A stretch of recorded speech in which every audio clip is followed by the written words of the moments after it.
What's up everyone, Matt with PEScience here, and today we are making the ultimate brunch treat. We are making high protein cheddar scones. Thanks to PEScience Select multi-purpose protein, we're gonna make a high protein treat that you would never know is packed with protein, and that makes a perfect brunch item or breakfast, whichever you prefer, packed with cheese. These are so good. Let's make them.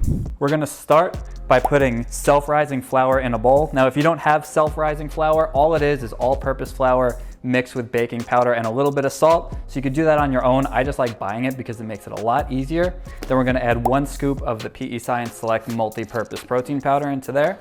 And then we have a little bit of sugar substitute. You're not gonna taste any sweetness in these, but it really helps the overall texture at the end as these bake. Now we're just gonna give this a quick mix before we add in the rest of our ingredients. We have some light butter. We're gonna add a little bit at a time versus having 1 chunk in there, just so that it distributes evenly throughout all of these scones. Give that a very quick mix. You don't have to worry about it being totally incorporated. Having little chunks of butter in there is still what we want. Keep these a little bit light and flaky. And now we are going to add in some cheddar cheese. Now you can use fat-free cheddar cheese if you want to save some calories. I use regular cheddar because it melts better, it gives these a better texture. Either one will work, but that's just my preference. And then we have our magic ingredient, plain non-fat Greek yogurt. It's what's gonna bring this all together to form that wonderful dough that we're after. And now what we wanna do, we wanna mix this up just until there's no powder left. You don't wanna over mix it. If you wanted to make something like muffins that's really bready, then you can work the dough a little bit more and knead it. But we wanna keep these light. We want these scones to be a little bit crumbly, so you don't wanna overwork the dough. Just make sure everything's mixed just to the point where there's no dry powder left. And now for a little bit of extra flavor, I'm gonna throw in a little bit of chopped green onion. You could do green onion or chive, really gives it a nice bite. It works really well with the cheddar. I'm gonna mix some into the dough, but you can top the scones at the end if you prefer. I'm just gonna do a little bit in there so I can fold those in. So we want this to be just together enough that you don't want it to be overworked. There's a little bit of flour left over, which is totally fine. That will all come together on the baking sheet.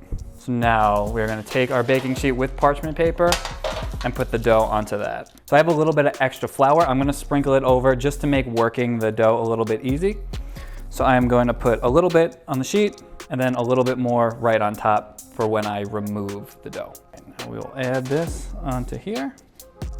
You want a nice loose dough. Like I was saying, you don't wanna overwork it because then it's gonna get really bready.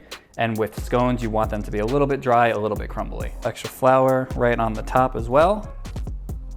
And now you're just gonna press this down into a circle, oval. You just want a little bit of thickness to it. You don't have to worry about the sides looking pretty. You want this to stay nice and crumbly, so don't press it down too much. Now we're gonna take a knife, we're gonna slice this into 6 scones. We're gonna slice it pizza style, pie style, scone style, I don't know. We're just gonna slice it right across into 6. Now I'm gonna lightly just separate these pieces. They're gonna expand a little bit as they bake. So we're gonna give them a little bit of room to do their thing. And if it's falling apart a little bit on you, that's totally fine. That's just the nature of the dough. Don't you worry about it. Now to finish these off, we are gonna baste them with an egg wash, and then I'm gonna throw a little bit more green onion or chive right on the top before we bake them. I don't have a brush for these, so excuse me while I just dip my hand into raw egg and baste the top of these scones. Then I have a little bit more of my green onion that I'm just gonna throw right on the top here. Because of the egg, they will stick right on top. Now these go in the oven. I have it preheated to 375 already. We are gonna bake these for 20 minutes and they will come out perfect.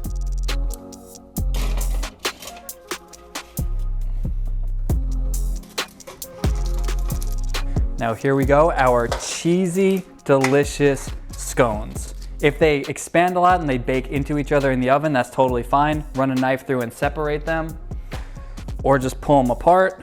And if you're like me and you're not a scone master, you're gonna have different sizes, which is also totally fine. You should have nice, thick edges to these scones, nice shiny top, and a bunch of cheese throughout, and I cannot wait to bite this. Just never have any words. The perfect savory treat to add to your brunch menu. I love these. These have become a staple for me on weekends. The cheese in every bite is so, so good. And thanks to this select multi-purpose protein, there is so much protein packed into every scone and you would never even know it. If you want to get yourself some multi-purpose protein, PEScience.com has it. And if you want more recipes like this, head over to the website. There are so many more recipes like this that are so delicious. They are so good. I can't say it enough. You got to check them out for yourself. Thank you for watching this recipe. We'll see you next time.